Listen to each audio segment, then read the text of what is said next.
Hello friends, welcome back to my channel. तो आज हम करने वाले हैं मॉडर्न के दो चैप्टर्स रह गए थे जो उस पार्ट में मैंने नहीं दिए थे क्योंकि मेरा जो फ़ोन था वो उस टाइम ख़राब हो चुका था और मैंने ये रिकॉर्ड भी किया था ये पार्ट। और बट स्टिल मैंने फिर एडिटिंग में नहीं लाया, फिर मैंने दो ही चैप्टर का आपका दिया, ठीक है। फिर वो डिलीट ही हो गए। अब मैं नया बना रहा हूँ वीडियो आज। तो आज का जो पार्ट है उसमें हम इलेक्ट्रॉनिक डिवाइसेस और कम्युनिकेशन सिस्टम डिस्कस करने वाले हैं। तो अगर हम बात करें इलेक्ट्रॉनिक डिवाइसेस की, तो इलेक्ट्रॉनिक डिवाइसेस में कितने मार्क्स हैं, तो इसमें यहाँ पर आओ। इलेक्ट्रॉनिक डिवाइसेस में 7 मार्क्स हैं और कम्युनिकेशन में 5 मार्क्स हैं, ठीक है। तो टोटल अगर हम बात करें तो टोटल कितने मार्क्स हो गए? 12 मार्क्स। कितने? 12 मार्क्स हो गए टोटल।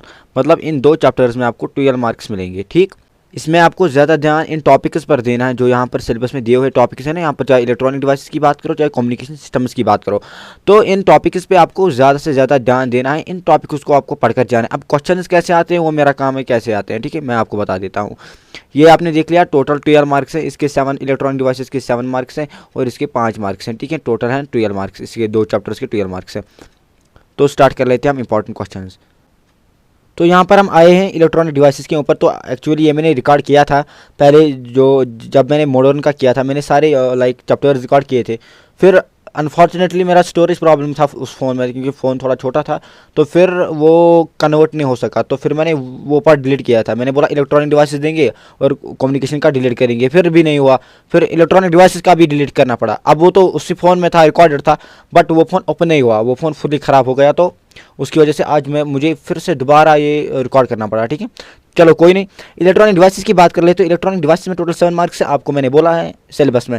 अब इलेक्ट्रॉनिक डिवाइस में बहुत सारे क्वेश्चंस बनते हैं जो इंपॉर्टेंट क्वेश्चंस होते हैं, और एग्जामिनेशन के लिए अगर हम बात करें तो एग्जामिनेशन में मेनली इसमें बहुत सारे कॉन्सेप्ट्स हैं। अगर आप खुद एनसीईआरटी भी देखी होगी इसमें, या अगर आपने ट्यूशन सेंटर में पढ़ा होगा, तो इसमें बहुत सारे कॉन्सेप्ट्स हैं, बहुत सारा मतलब कंटेंट है। तो इसमें इंपॉर्टेंट क्वेश्चंस बहुत सारे बनते हैं, बट मैं आपको मोस्ट इंपॉर्टेंट क्वेश्चंस बोलूंगा। और देखो स्टार्ट कर लेते हैं। तो मैं आपको मोस्ट इंपॉर्टेंट क्वेश्चंस ही बोलूंगा, वैसी बात नहीं है कि मैं नहीं बोलूंगा, मैं बोलूंगा मोस्ट इंपॉर्टेंट क्वेश्चंस भी।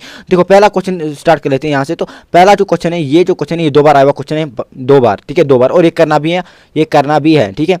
चलो आगे देखो, ये जो क्वेश्चन नंबर 2 है ये तो आपको करना ही करना है, इसके बिना काम नहीं चलेगा। क्यों नहीं चलेगा? क्योंकि जब भी हम किसी पेपर की बात कर लेते हैं, चाहे वो पास्ट ईयर क्वेश्चन पेपर की बात करें, इसमें क्या होता है, एक सीरीज में नॉट गेट देंगे, दूसरे सीरीज में नैट गेट देंगे, तीसरी सीरीज में नॉट गेट देंगे। अब आप बोलोगे ये 2 मार्क्स देंगे, ठीक है। अब आप बोलोगे मतलब मैं यहाँ पर हूँ, मैं पीछे हूँ और मेरा जो बैक बेंचर या फ्रंट बेंचर है वो सामने है और वो मुझे दिखाएगा। वो तो नहीं दिखा सकता ना, क्योंकि 3 सीरीज होती हैं और 3 सीरीज में ये 3 डिफरेंट क्वेश्चन आते हैं।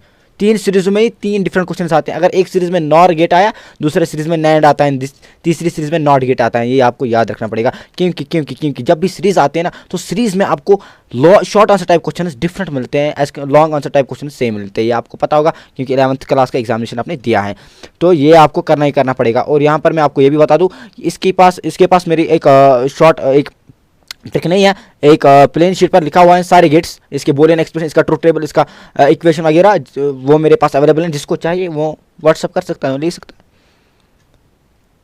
Question number 3, what is rectification, explain the function of PN junction diode as full wave rectification. और मैं आपको ये भी बता के चलो, ये 2013 में आया हुआ क्वेश्चन है, 13 में कश्मीर रीजन में आया हुआ क्वेश्चन है। अब 2013 जब मैं क्वेश्चन पेपर एनालिसिस कर रहा था, तो 2013 में ये क्वेश्चन आया हुआ था। और फिर मैंने जब 2021 का किया था, क्योंकि बहुत सारे लोग बोलते हैं ना 2013 का नहीं करो, क्योंकि यहाँ पर तो सीबीएसई इम्प्लीमेंट हुआ है, सीबीएसई पैटर्न है, सॉरी सीबीएसई पैटर्न यहाँ पर है, और सीबीएसई पैटर्न के हिसाब से अब 2021 से 2020 से पेपर देखो, तो ये सब कुछ मतलब गलत वो कह रहे हैं। क्योंकि आपको जो देखना वो पास्ट ईयर क्वेश्चन पेपर उसको देखना बहुत जरूरी होता है। क्योंकि देखो यहाँ पर ही देखो ना, 2013 में कश्मीर रीजन में आया हुआ क्वेश्चन है रेक्टिफिकेशन का, 2021 में उन्होंने क्यों फिर कश्मीर रीजन में दिया है? अभी और सुनिए क्वेश्चन नंबर 3 तो मैंने आपको बोल दिया। Question number 4, how is OR gate realized, explain. अब अगर ये 2013 में आया हुआ था, ये भी और गेट जो आया था वो भी 2013 में आया हुआ था, ठीक है। अब तो कोई इस मसला नहीं है, आया था, बट दोनों के दोनों क्वेश्चन कॉपी पेस्ट कर लिए, दोनों के दोनों क्वेश्चन सीधे ऐसे ही उठा के 2021 के पेपर में डाल दिए। वाह, 2021 के पेपर में डाल दिए। और 2021 में यही 2 क्वेश्चन आए हुए थे। 2013 से लेकर 13 में आए थे पहले, ये भी 13 में आया था, ये भी 13 में आया था। अब 2021 में ये भी आया और ये भी आया वापस। देखो क्या बोलना है, बोलो। मतलब ये इनको, मतलब इन शॉर्ट मेरा जो मकसद है वो ये आपको बोलना है कि इनको करना है। अब ये 2 क्वेश्चन रहे तो ये तो करना है, क्योंकि 2021 में आया था, ये तो लेटेस्ट क्वेश्चन है ना दो, तो 21 में भी आया हुआ था, 2013 में भी आया हुआ था, तो करना है ना, करो। Depletion region in P N junction, draw logic, ये मैंने ऊपर ही मैंने आपको बोल दिया। What do you mean by Zener breakdown, draw the, ये जो टिक है ना यहाँ पर देखो देखो देखो, जो टिक है ना इसका ये मतलब नहीं है इंपॉर्टेंट है, याद रखना। या आप बोलोगे इंपॉर्टेंट क्वेश्चन है टिक दिया, नहीं नहीं नहीं ऐसा नहीं है, ये थोड़ा काम था इसलिए मैंने टिक दिया, अदरवाइज ये कुछ नहीं है, ठीक है। डिस्क्राइब नॉर गेट, आपको explain the formation of energy bands in solids. अब सॉलिड्स के एनर्जी बैंड आपको ये जो ऊपर जो क्वेश्चन है देखो, explain the formation of energy bands in solids, और यहाँ पर जो है distinguishing contrast on the basis of energy band, मतलब एनर्जी बैंड्स आपको पहले डेफिनेशन लिखनी जरूरी है, ठीक है, एनर्जी बैंड्स की। नॉट गेट का लाइक बोलियन एक्सप्रेशन देना है, ट्रुथ टेबल, मैंने बोला ना मेरे पास एक ट्रिक है, ट्रिक नहीं है सॉरी, क्या ट्रिक यार, मेरे पास एक प्लेन शीट है उसमें सारे गेट्स मैंने लिखे हैं, चाहिए किसी को मुझे मैसेज कर सकता है व्हाट्सएप पे, ले सकता है।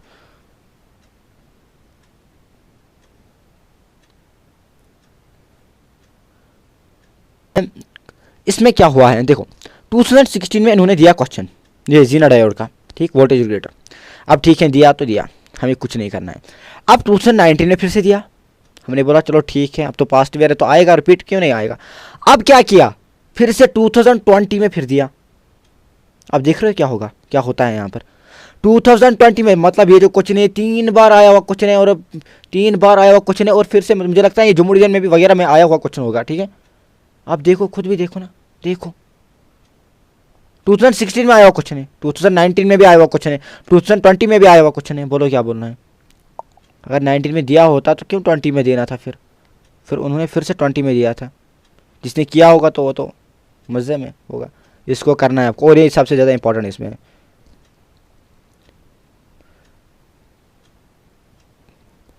रेक्टिफायर आपको ये सर्किट डायग्राम, ठीक है। एन टाइप और पी टाइप सेमीकंडक्टर आपको डिस्टिंग्विश करने हैं। Let explain it is working आपको करनी है। Forward and reverse biasing in P N junction diode which are of circuit diagram, what is in a diode, give it is applications, NPN transistor आप वगैरह।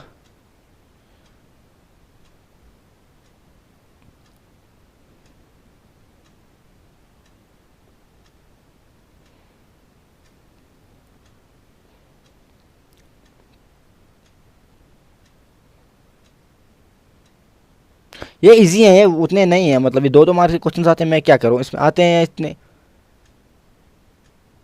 जो मैंने आपको बोले इंपॉर्टेंट है, बस आप उतने उनका उनका उन पर ज़्यादा फोकस करो ना, और कुछ कुछ थोड़ा थोड़ा बेसिक भी पढ़ो।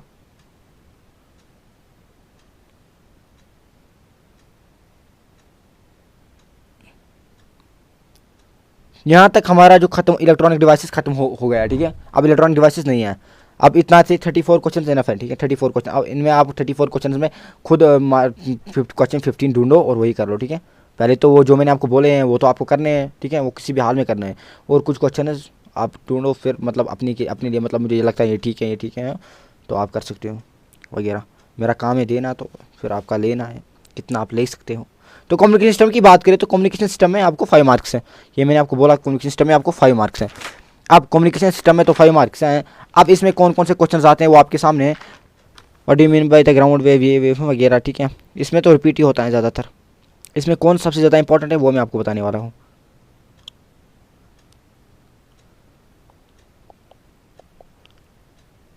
ये पहला क्वेश्चन इंपॉर्टेंट है, sky wave and space wave में प्रोपगेशन डिफरेंशिएट करना है।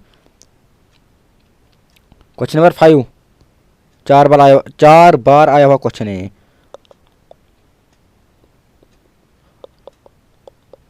बैंड विड्थ वगैरह।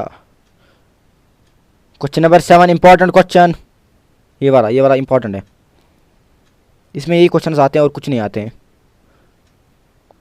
अब आओ क्वेश्चन नंबर 9 10 पर, अब आओ 10 पर। देखो क्वेश्चन नंबर 10 इन्होंने क्या किया, क्वेश्चन नंबर 10 इन्होंने 2011 में दिया, 2011 में इन्होंने क्वेश्चन नंबर 10 दिया। अब माना ये वाला, sky wave are not used in transmitting TV signals why, 2011 में इन्होंने दिया ये क्वेश्चन।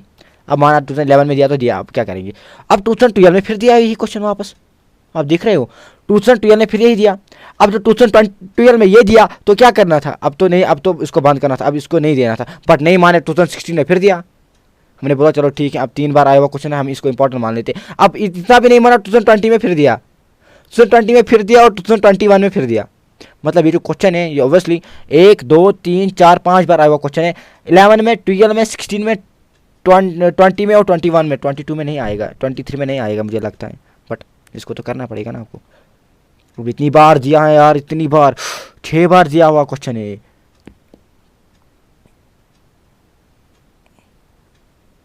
ठीक है चलो,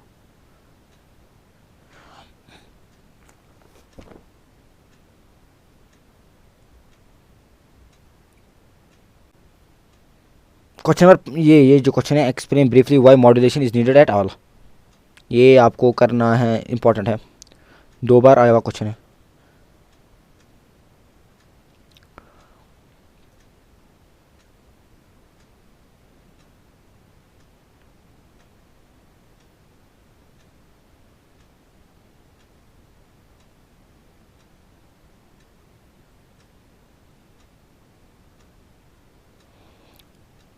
लास्ट में लिखा हुआ है ground wave propagation is not suitable for high frequency discuss.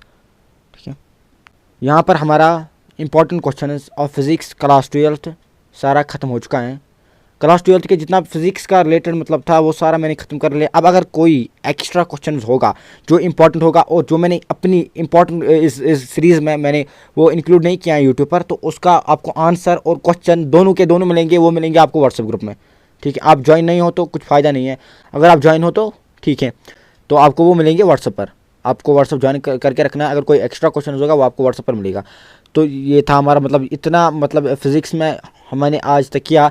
तो इसमें भी मतलब आप ढूंढो कौन कौन सा क्वेश्चन आपको लगेगा ठीक है तो वही कर लो। ठीक है, और मैं आपको ये भी बता कि चलो ये जो क्वेश्चन है ना, ये सारे के सारे डिस्कस हैं कहाँ पर, वो है ना इंस्टेंट गाइड, इंस्टेंट वो आती है समथिंग, वही उसी में, उसमें जितने भी क्वेश्चन है ना, मतलब ये सारे के सारे पीवाई क्योज हैं, बट स्टिल मैं बोलता रहा हूँ, मतलब जो इंस्टेंट नोट्स है ना कुछ समथिंग आती है मार्केट में, तो उस पर ही मेंशन है। अगर किसी के पास नहीं हो तो वो मुझे व्हाट्सअप कर सकता है और ले सकता है इंस्टेंट नोट्स की पीडीएफ, मतलब फोटोज़ या पीडीएफ समथिंग जो भी उसको चाहिए, और मतलब उससे आंसर्स निकाल सकता है। ठीक है, थैंक यू। तो मिलते हैं अगली वीडियो में, तब तक के लिए ओके बाय, फ़ी अमान अल्लाह।